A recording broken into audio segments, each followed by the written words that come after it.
to the Polgar Chess University.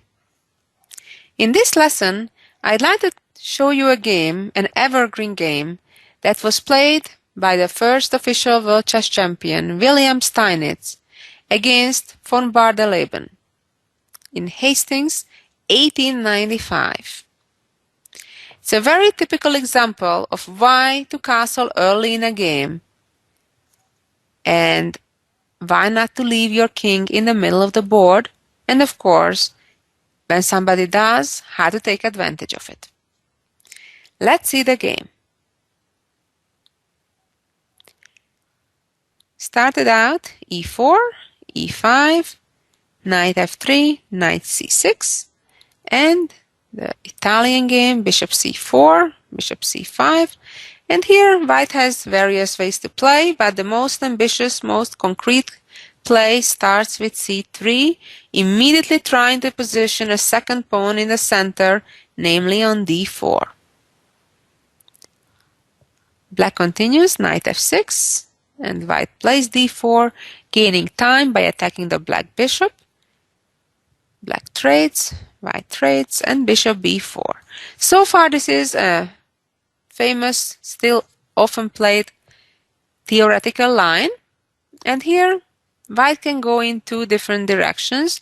White can play bishop d2, which is one of the common ways to play here, or knight c3, which leads to a much sharper game. And this, of course, sacrifices a pawn right away. Here, black could capture the pawn on e4. I have to say, though, it's not a blunder.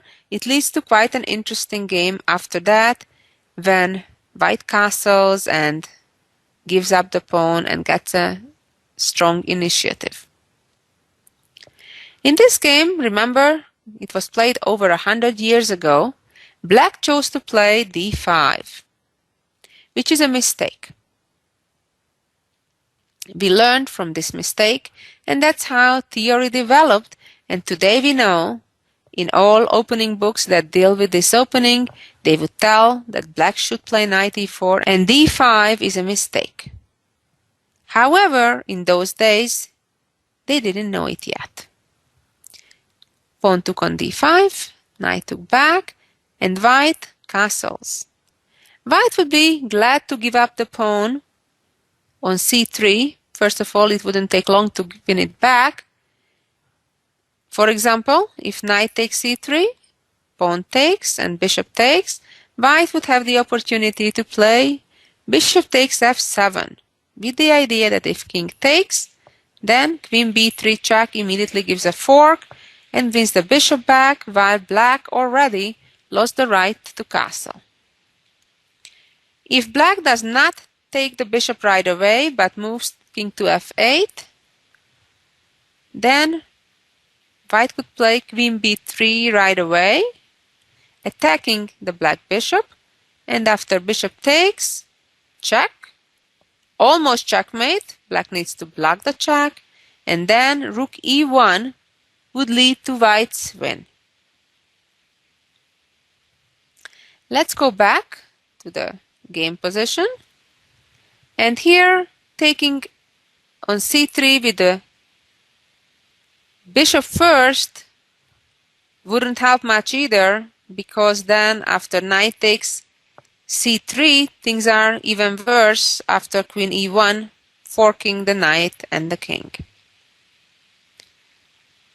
Let's go back again, because black did not capture on c3 at all, but protected the knight with the bishop on e6. Now remember that in a position like this, where white has an isolated pawn on d4, white needs to play aggressively. Otherwise, if black gets to castle, black will have a pretty good position playing against white's weakness on d4, while black does not have an obvious weakness in his position. Black's only weakness right now is a temporary one, the fact that the black king is still stuck in the middle of the board. So therefore, white needs to play energetically, and they did, by playing bishop g5, attacking the black queen, keeping black busy. Black retreated his bishop, Let's see what would happen instead if the queen would move to d7. In that case, white would trade on d5, follow it up by a rook check on e1, and black would get into similar troubles with an even worse variation of it, because the queen now captured back on d5 in two moves. Remember, it went to d7 first and then on d5, which is even worse than it was in the game. You'll see it very soon.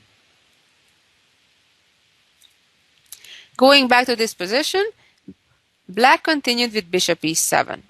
And now white needs to again follow it up with ambitious, forceful moves. And came bishop takes d5. Black captured back, bishop takes d5.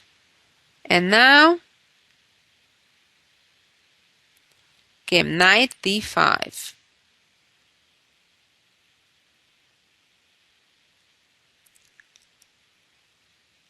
Now for black, capturing on g5 wouldn't be a good idea, because the black queen then would be overworked, protecting both the bishop on g5 and the pawn on c7. So therefore, the queen captured back on d5, and white continued with bishop takes.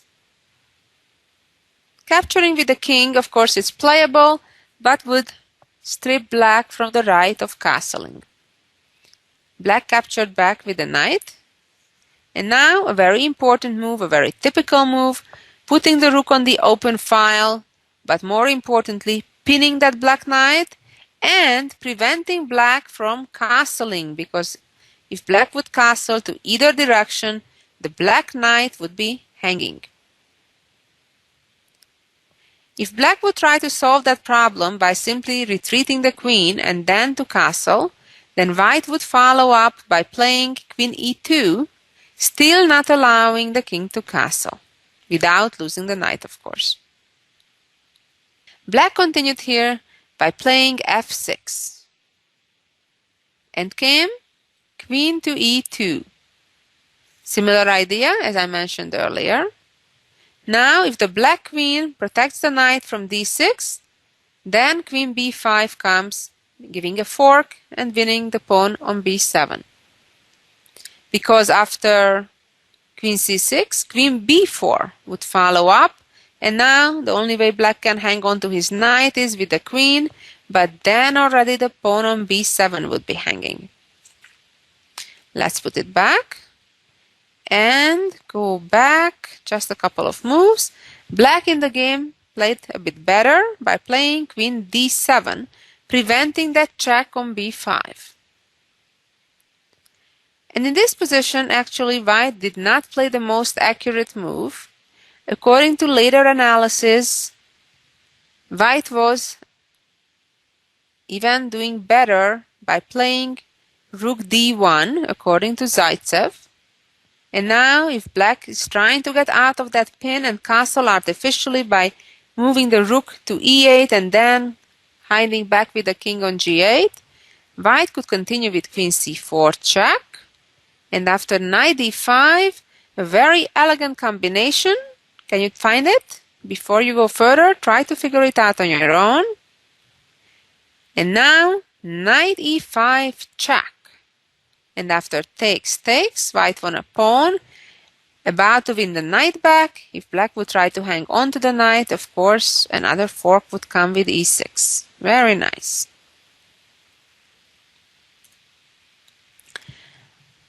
So rook d1 perhaps was a bit more accurate than what Steinitz played, which was rook a to c1.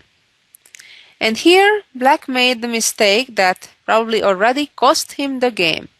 Black sadly but had to move his king probably to f7 as the best choice. Instead, black still wanted to keep the right to castle and played c6. And now, white is ready to act and to take advantage of the fact that the black king is in the middle and the black knight is in a pin. And white played d5. A brilliant move. Queen, of course, cannot capture because that would result in immediate checkmate. Pawn captured on d5.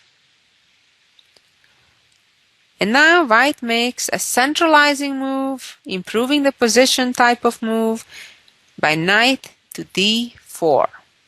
This, by the way, creates an immediate threat. As always, anytime your opponent makes a move, the question has to be, what's the threat? And in this case, there is a very immediate, a very concrete threat, namely using the pin by moving the knight to f5, because if the black queen would capture that knight, then white queen would capture the black knight, checkmate immediately. So at this stage, black had no choice but to still move their king out of that pin, hoping to get the time to get the rook out and then hide the king on g8. But black never really got to do that safely. White continued with knight e6 with the simple idea of bringing the rook to c7. If the white rook gets to c7, black's position would be pretty hopeless. Black indeed moved one of his rooks to c8. Let's see what would happen if black instead would try to lock off the c-file by playing knight c6. White then would have to continue playing energetically before the black rook gets to e8. Knight would move to c5. Queen c8, trying to hang on to the e6 square, preventing queen e6 check. And then white queen could move to b5. And after rook protects, knight a6. And after pawn takes, queen takes pawn, and then rook takes knight, having material balance, but the clear difference between the safety of the two kings decides the game to white's favor. Let's move back again to the game. After knight e6, black chose to play a very natural move, rook h to c8, preventing the white rook from getting to c7 and also, of course, preparing the retreat of the black king to some safer areas of the board. But white doesn't give up, continues very ambitiously by playing queen to g4, immediately threatening to capture the pawn on g7. Black played g6, and now white is ready for more action and played knight g5, discovery. If pawn takes knight, of course, queen takes queen, so the black king has to move back to e8, protecting the queen. And it seems that white's attack is over. Black is offering trade of queens, and if the white queen moves away, the white knight is hanging. If the white knight moves away, black captures the white queen. And white has here a brilliant combination to end the game really elegantly. If you haven't seen this game yet, I suggest you take your time and try to figure out. You may need 15-20 minutes even to figure out all the tactics coming up here, but you'll certainly enjoy doing that. And then come back and see the solution, how Steinitz ended this game.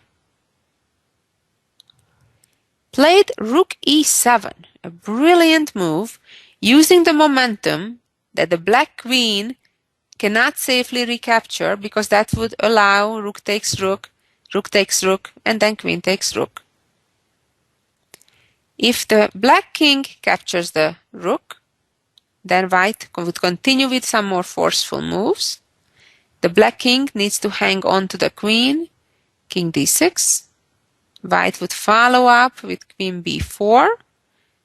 And now simply playing rook to e6. And then if the king moves, queen takes rook, And if queen takes rook, knight takes queen. And of course, white doesn't need to worry about the back rank checkmate because the black rook is pinned. Okay, let's go back to the game for another moment. Here we go, rook e7, and let's just go back one more time to that variation. If king takes and rook check and king d6 and queen b4, after king c7 on the other hand, white would play knight e6, king b8.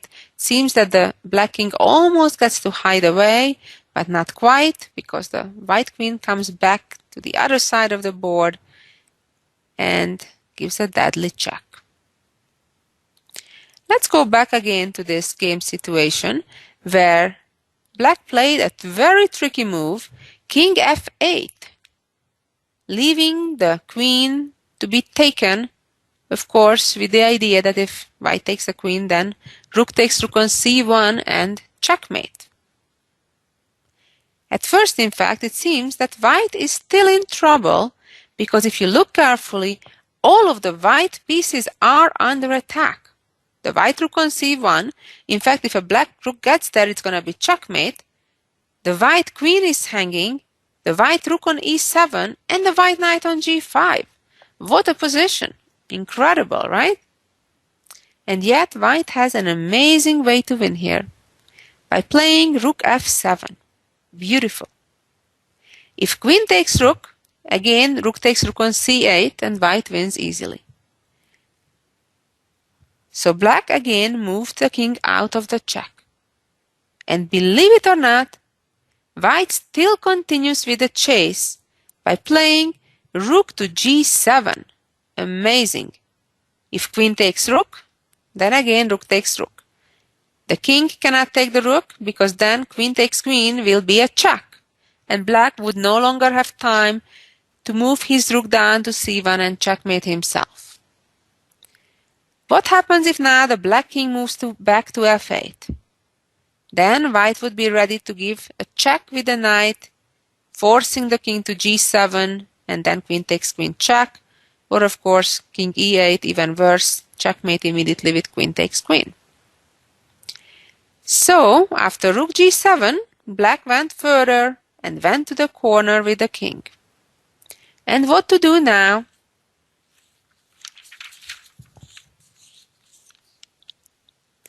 And believe it or not, white continues with another check on the 7th rank.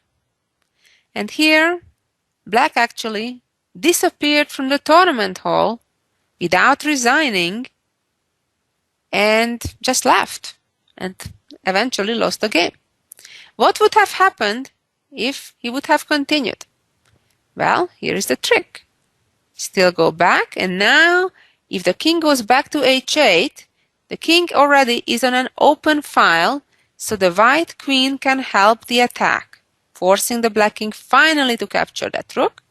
But things are still not that simple, because even if after this skewer, white cannot capture the queen because of the back rank checkmate. Try to figure out the forced checkmate that white can give here in about 6 moves or so. Here it comes. Queen h8, king e7, queen g7, king e8, queen g8, king e7, and getting closer, queen f7, king d8. Now not knight e6 check, because then queen takes queen, and then we still have to worry about the back rank problem. But queen f8, and now checkmate in 2. Can you see the final answer? Knight f7, and a beautiful checkmate. One of the most beautiful chess games of all times. Hope you enjoyed it. And finally, let's see the jewel of the week. Not like if this game wasn't it, but still, I have another game to show you, another beautiful position. Here we go. In this middle game position, white has an attack, but it's not quite obvious how white can make progress. In the meantime, the white king on d1 is stuck in the middle. So if white will not succeed in a kind of forceful and ambitious way, black actually may be doing quite fine. Try to figure out this beautiful checkmate in 10. White played the amazing queen c3, threatening with checkmate on g7. And of course the black queen. Of course black can avoid the checkmate by giving the queen up. But black would not want to do that, because that would be rather hopeless. Let's hope that white maybe miscalculated something. But it's not the case here. White gives a check, king h8, and knight takes bishop. What's amazing now is that if black captures back with a pawn, then white has a beautiful combination by sacrificing the rook and then making a quiet move. And black can make a couple of checks, give up his queen and so on, but at the end of the day, not stop the checkmate with rook h4. Quite brilliant, isn't it? So, but what happens if the black king simply moves back? Don't forget, every time you're making a combination, especially such an important one as sacrificing your most important, most valuable piece, your queen, make sure you look out at all times the best choices of your opponent as well, not just the most obvious one. For example, in cases like that, it's easy to overlook and only consider pawn takes knight and not to look at a move like king g8. However, before you would give up your queen, such as we did here on c3, you would need to be certain that your combination works even if black plays king g8. Now the knight would go back to e7, and again white can play a relatively quiet move g6, threatening with checkmate. Remember that black has only one check in the corner, white king would escape on e2, and then black would still need to deal with the very same issues that he needs to deal right now. After g6, black played h6, and now we sacrifice our bishop. Amazingly, black has no defense because now white is threatening to simply retreat the bishop and create a discovered check. That is checkmate. But what happens if black takes the bishop? Well, then rook takes pawn, king g7, knight f5, king f6, and now checkmate in 2 moves, discovered check capturing the pawn, and the checkmate comes right in the middle of the board. What a beautiful, beautiful position. Well, what did we learn in this lesson? We saw an evergreen game by the first world champion, William Steinitz, where the opponent was just 1 move too short from castling, and white never gave a chance to make it happen. It was very important to constantly put pressure on the black knight that was in a pin before black would ever get to castle. And continuously, white had to make forceful moves not to slip the advantage away. Remember, when your opponent's king is in the middle, if there aren't any open files, you'd want to open one. So you can try to keep your opponent's king right in the middle. A very important lesson. On one hand, if your opponent is stuck in the middle, don't let him castle. If your king is in the middle, try to get to castling as soon as possible. Thank you for listening. I hope you enjoyed these 2 beautiful examples of chess, learned the message that I was trying to get across, and hope to have you back next week. If you have any interesting games that you play on WCL, feel free to submit it, and I'll be glad to look at it, and one of these weeks I may pick one of your games for analysis. Thank you, and bye-bye until next week.